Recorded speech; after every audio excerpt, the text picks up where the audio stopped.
Pag-uusapan natin.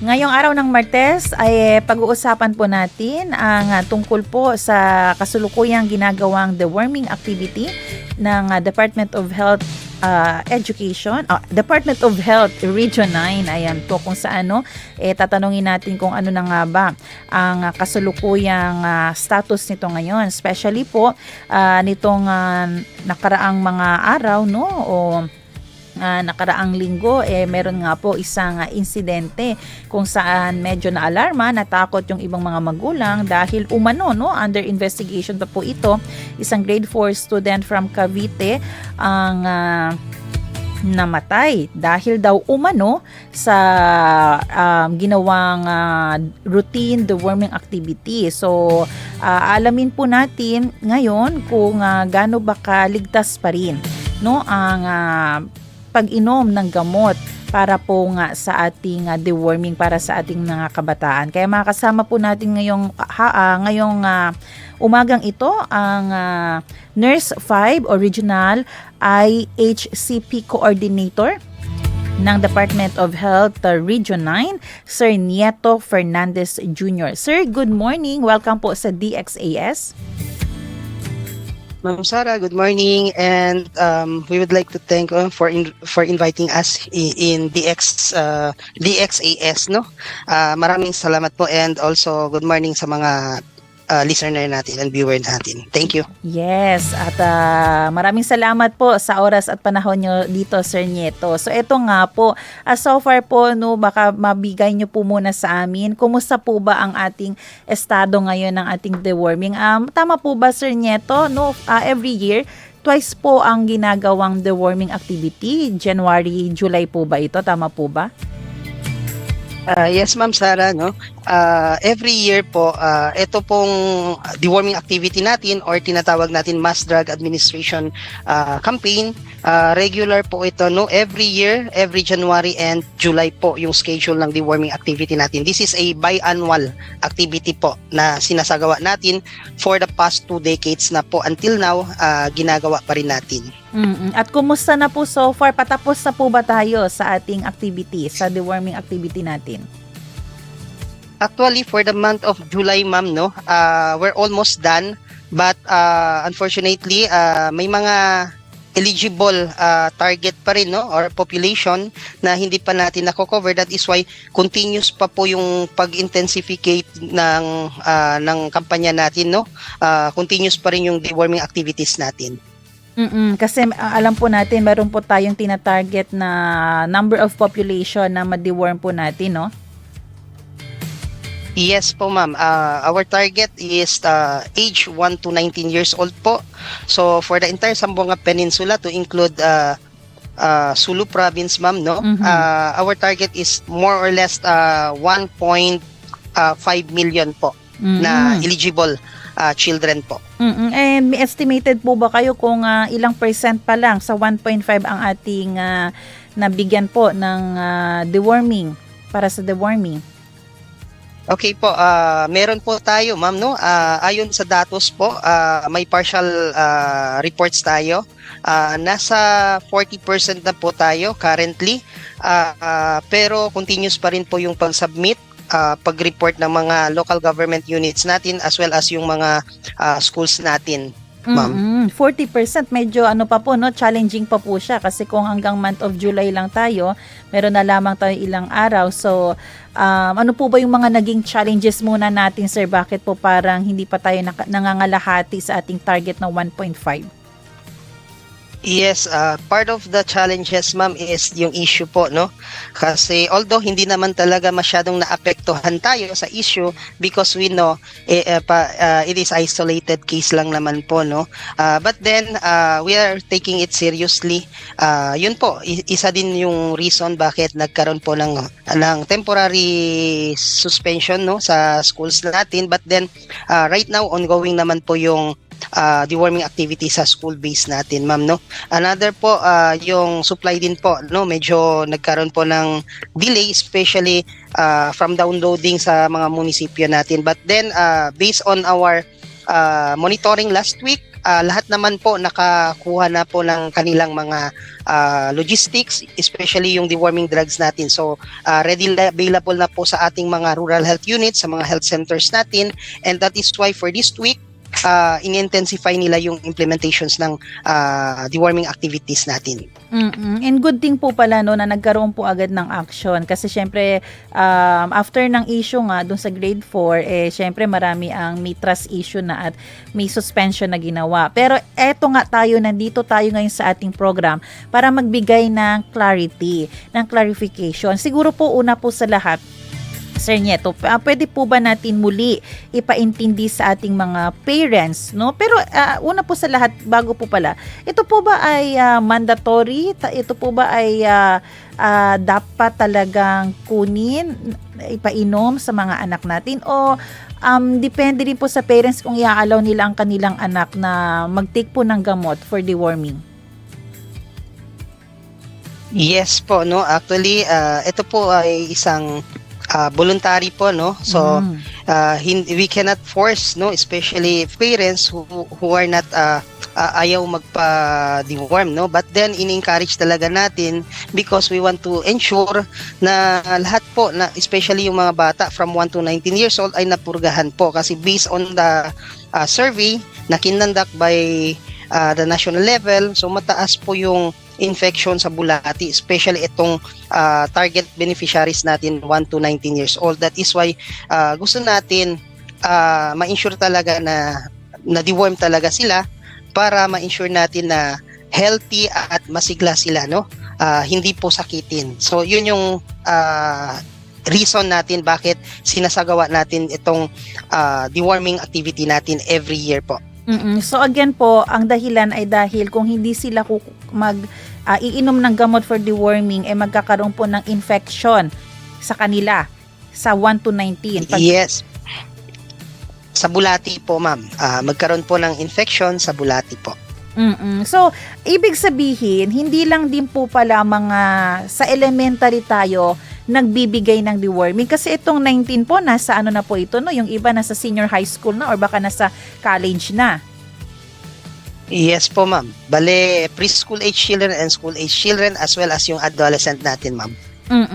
So, Sir Nieto, dahil nga po sa nangyaring issue, paano nyo po ba kinukuha ulit yung loob ng mga magulang? Ano po ba ang ating ginagawang mga strategy ngayon para hindi po sila mag-doubt? Kasi sabi nyo nga po kanina, yun ay isang isolated na case. No? Ibig sabihin, kasi kung true to all yun, di sana lahat ng mga nag-take nung time na yun, may same incident, no? Although hindi natin ini-invalidate yung nangyari doon sa grade 4. Pero paano nyo po ba binabawi ngayon ang trust ng ating mga magulang?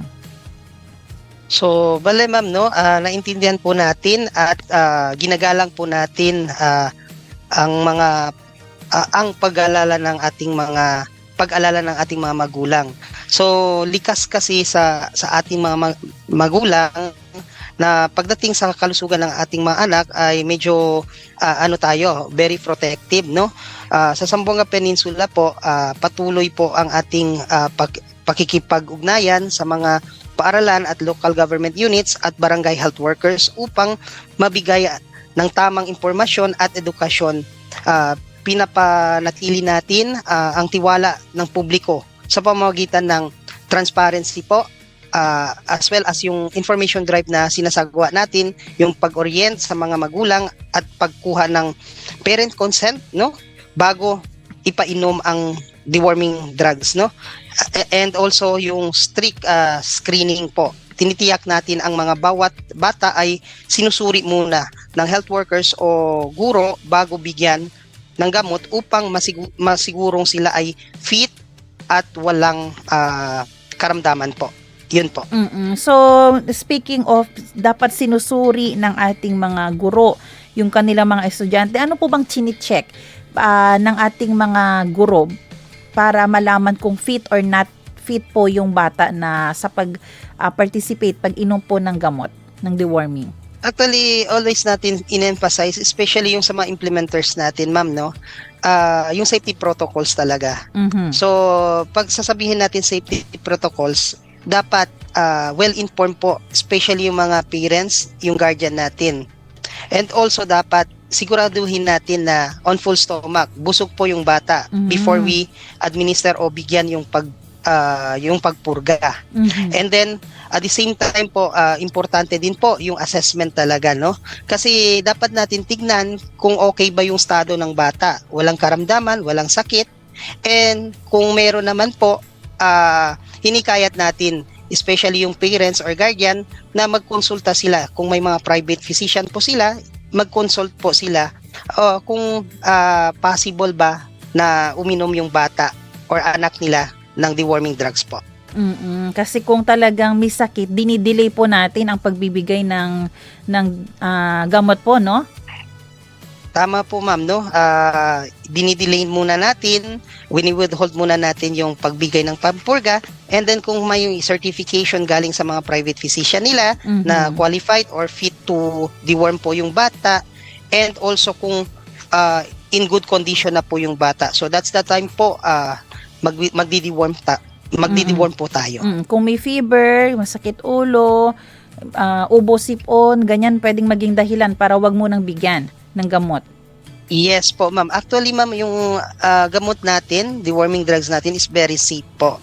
So, base po sa guidelines natin, actually, wala po siyang contraindication. But then, yun po, inaano lang natin, no? Dinidelay lang natin yung pagbigay kasi ayaw din natin, no, magkaroon po ng sinasabi natin na adverse reactions due to coincident po. So kahit hindi po related sa deworming, may possibility po kung nabigyan siya ng deworming, baka po i-blame po sa deworming campaign natin. So yun po, yun yung ginagawa natin, ma'am. And for clarification po, yung gamot po ba na binibigay natin for deworming sa mga bata, bago po ba ito? Alam ko po, ito pa rin yung dati na ginagamit, no, ng DOH. Yes po, ma'am. Tama po kayo. For almost 2 decades na po, ganun pa rin yung ginagamit natin, no? Kasi nasa guidelines po natin na yung drug of choice for deworming is albendazole and yung mebendazole po. So, yan pa rin yung ginagamit natin, the same formula, approved by World Health Organization as well as aprobado po sa Food and Drug Administration natin. Balikan ko po yung dapat maging full stomach bago bigyan ng gamot. Ano po ang kahalagahan nito? Bakit po dapat busog ang 1 to 19 years old na estudyante or bata bago po uminom ng gamot pang deworming? Yes po. So, ang gusto natin, no, in-ensure natin before we administer or ipainom ang deworming drugs. So, dapat po at least 2 hours po nakakain na po yung bata, no? So, we need to ensure na on full stomach talaga before we administer yung deworming drugs natin para maiwasan natin yung abdominal upset po. So, lahat naman po, no, almost all medications naman po may gastric effect siya, no? So that is why we want to ensure na busog po para hindi po sasakit yung tiyan ng bata. And most likely yung nagmamanifest po ng abdominal pain, ito po yung mga bata na may intestinal parasites o may bulati sa tiyan, no? So sila po yung most common magmanifest ng symptoms po. Okay, so tama po ba ako kung wala pang laman ang tiyan tapos uminom at nag-abdominal pain, ito yung talagang positive na merong bulati sa kanilang tiyan. Tama po ba yun? Yes po, most likely, ma'am. Ito po sila. Oo, na-realize ko nga parang ano rin pala siya, minsan pag nagre-reseta ang ating mga doktor, laging sinasabi after meal. So ibig sabihin dapat busog bago inumin yung gamot, no? Kaya mahalaga po na alam natin. Sir Nieto, di ba sabi nyo rin po kanina, hinihingi natin ang approval ng parents. So, ibig sabihin po, hindi that day or pwedeng that day, kinausap ang parents and then i-conduct agad ang implementation ng deworming. Meron po tayong enough time para malaman kung ang itong school na ito, okay na ito, may approval na, nasabihan na ang parents. Yes, especially, ma'am, for school-based po, may binibigay po yung mga schools natin, yung consent form. So ito po ay hindi naman po dapat on that day, no? So may ample time. So depende po kung paano yung strategy ng schools natin. Sometimes during enrollment, so binibigay na po para at least may time pa po yung parents para basahin kung ano yung nasa form po. So Okay. ganun po yung mga ginagawa natin. At sa community naman po kasi dalawa kasi yung ano natin, no, approach natin, Mhm. school-based and community-based po. So itong school-based natin, ito po yung mga out of school youth. So most likely yung mga hindi nag-aaral and yung mga nasa private school po. So sa community-based po kino-cover natin. So ito naman po nagde-disseminate po yung mga barangay health workers natin, mga implementers natin na information sa mga barangay to inform them na may deworming activity magaganap po. Okay. So maganda rin po pala 'yun, no, na July kasi yung deworming, saktong-sakto yung June ay enrollment. So dun pa lang ay ano yan, sinasabihan na ang mga parents na ito po ang mga expected na activity gagawin ng school para po sa inyong mga anak, lalo na pagdating ng July. Ganun po yung ano natin, sistema. Yes po ma'am, tama po ma'am. So, ito naman po ang pinakamahalaga kasi hindi nga natin maiiwasan. Minsan ay may mga side effects. Kanina nabanggit na din natin pag hindi busog, hindi full stomach ay may pwedeng side effect. Bukod po doon, may iba pa bang mga side effects po na pwedeng maranasan ng isang bata o ng isang estudyante after po mag-deworm? Ano po ito? Yes po ma'am, no. So yung mga karaniwang side effect po or tinatawag natin na normal side reaction, bahagyang sakit na sa tiyan. So medyo nagkakaroon po ng abdominal upset, sometimes nagkakaroon po ng paghihilo, and this is manageable naman po. And most likely those who will manifest the signs and symptoms ma'am, no, ito po yung mga bata na positibo sa bulati po, no. Ang kailangan lang natin or dapat natin gawin pag ganito, we should inform, no, especially the teacher, yung ating health workers po, no. So Mm. yan po, most likely ito po yung mga side effects na lumalabas, and also yung um, erratic worm migration po, no, kasi pag masyadong heavily infested with intestinal parasite, no, maraming bulati yung bata, so yun po, nagkakaroon po ng worm migration, lumalabas po sa bibig. So Oh. ito naman po expected kasi ito naman po yung intention natin para ilabas yung mga bulate, no. So pwede po pala 'yun. Ano lang po, bibig or true po doon sa kung halimbawa sorry po doon sa makakain, no, pag kailangan ng Yes. yes po, doon pwedeng lumabas. Or may ibang Yes po. Yes po ma'am, sa ilong pwede po, possible ah, po. Pag heavily infested with intestinal parasite po yung bata. oo. Pero po, meron po ba, matanong ko lang po, no, meron po ba tayong physical sign na masasabi natin infested ng mga bulati ang isang bata? Like payat po ba yan siya kung titingnan natin, malaki ang tiyan, ganun po ba? Yes po ma'am, pag once yung bata po ay positibo na may bulati po, ito po ay sinasabi natin na payat po, no? At saka putot yung bata, no? Stunted yung growth niya. Hmm. At the same time po, yung attention span niya, no, medyo hindi siya makakonsentrate sa school.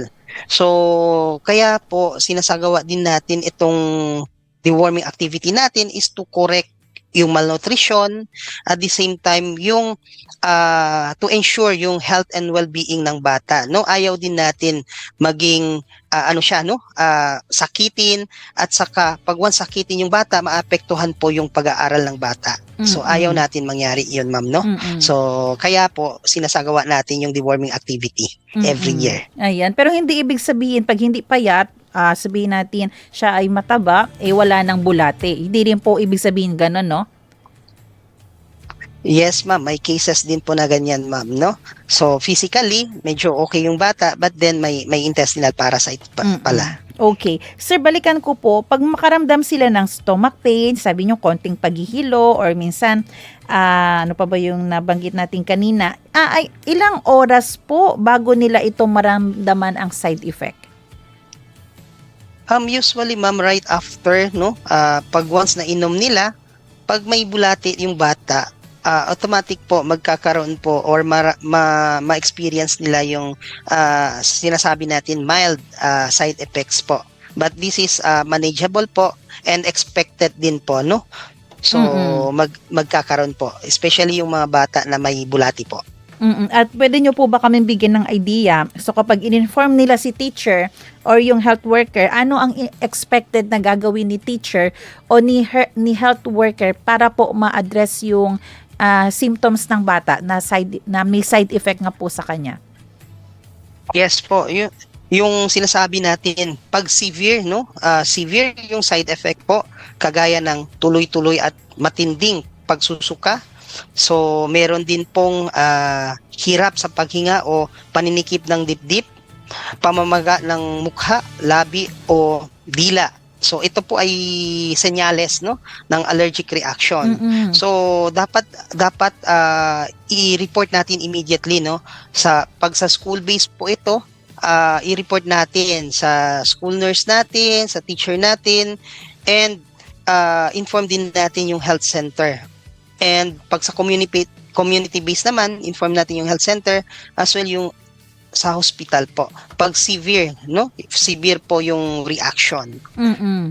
So ito po yung gagawin natin. So immediately consult to the nearest sinasabi natin hospitals or health center po para ma-provide yung management po, no? Yes, may immediate care agad gagawin. Sir, isa po ba sa mga pwedeng symptoms ay ang pagsusuka rin po?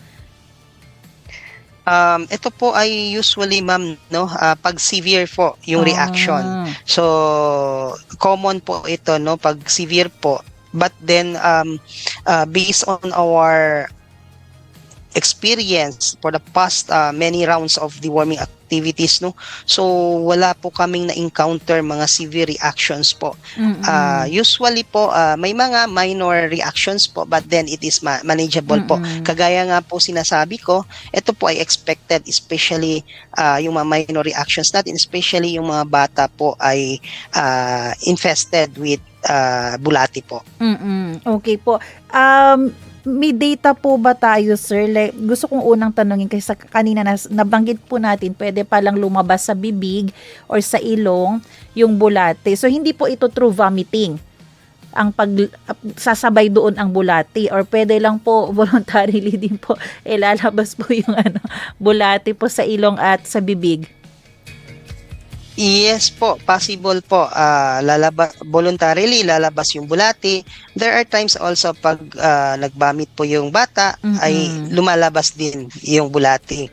At the same time, may instances din po pag magbawas po yung bata, lumalabas din po yung bulati. At pag sinabi po natin bulati, medyo mahaba po ito, no? Tama po ba? Hindi po yes, ma'am. Opo. Oo, or may iba't ibang klase po ba ng bulati rin tayo pwedeng i-expect na lumabas po sa katawan ng isang nag-take po ng gamot? Yes po, may mga different kinds of intestinal parasites po tayo. So, iba-iba po yung mga bulati po. Okay. So, mahalaga rin po pala, dito natin makikita, no, kapag, for sure naman sinasabi ito ng mga guro, ng mga health workers, kapag may mga symptoms ng side effect, kailangan yung pinakamahalaga agad na i-report. Kasi minsan po, sir, no, hindi natin sinasabi na may ganitong case, pero may possibility bakit minsan talaga nadidisgrasya pag hindi agad walang immediate action agad na gagawin po, no? Tapos nag-complicate na yung bata. Yes, ma'am, tama po kayo. So, yun po sinasabi natin, no, always talaga i-ano natin, no, yung safety protocols talaga.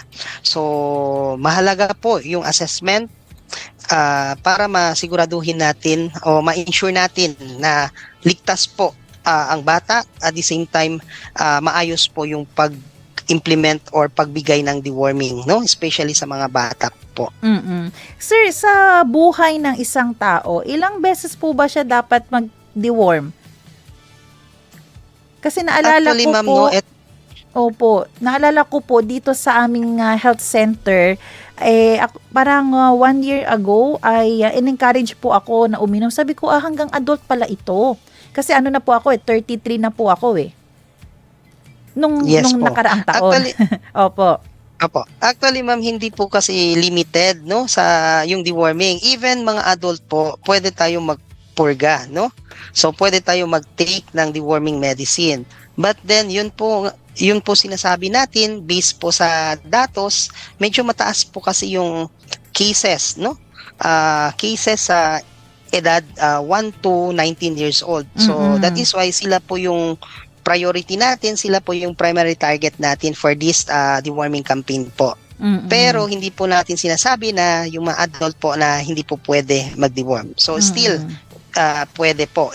Kahit po ako, nagdi-deworm din po ako regularly every 6 months po. Okay. Every 6 months pala pwedeng magpa-deworm. Yes po, ma'am. Okay. Tapos alam natin, available po ang gamot libre po sa inyong health center. Kasi sa health center namin ay sila na po ang kusang nagbibigay. So baka magulat po kayo, baka akala nyo kasi minsan nagkamali sa inyo ang health worker na kayo ay binigyan para maubos lang ang kanilang gamot. Pero every 6 months pala kahit adult ay pwedeng magpa-deworm. Hanggang kailan po ba tayong magde-deworm, Sir Nieto? Actually, itong campaign natin, so base po ito sa survey po, no, sa datos. So ang target natin, kaya nga po in-intensify talaga natin yung deworming campaign natin para ma-ensure natin na bababa na po yung prevalence or yung infection sa bulate. So once bababa na siya, pwede na natin gradually i-decrease po yung frequency or yung MDA rounds or yung deworming rounds natin.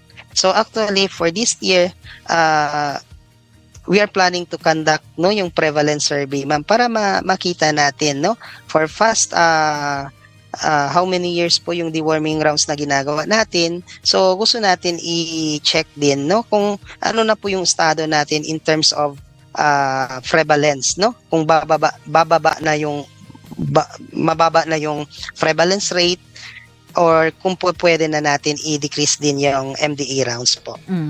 Okay. So nakabase po ito yung kampanya natin or yung pag-provide natin ng deworming drugs sa level ng infection or yung prevalence na sinasabi natin.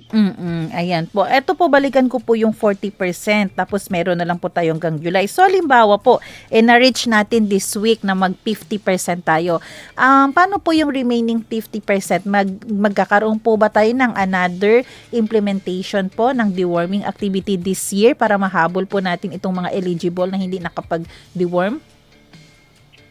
Actually, ma'am, every year naman po, pag ganito po yung implementation rate natin or yung coverage rate natin, nagbibigay naman po tayo ng extension, ma'am, para ma-cover lahat ng eligible population natin, and we want to ensure na wala pong mamimiss na eligible individual or children po. So gusto natin lahat po ng mga bata sa edad na 1 taon hanggang 19 anyos ay nabigyan po ng deworming drugs, Kasi nga po ang priority natin is to ensure yung health and well-being, especially ng mga bata po. Okay. At lastly po, ay ano na lang din po yung message nyo po sa mga takot na mga magulang dahil nga sa isang kaso po ng student na nasawi umano dahil sa deworming. Ano po ang inyong encouragement na lang din po sa kanila, Sir Nieto?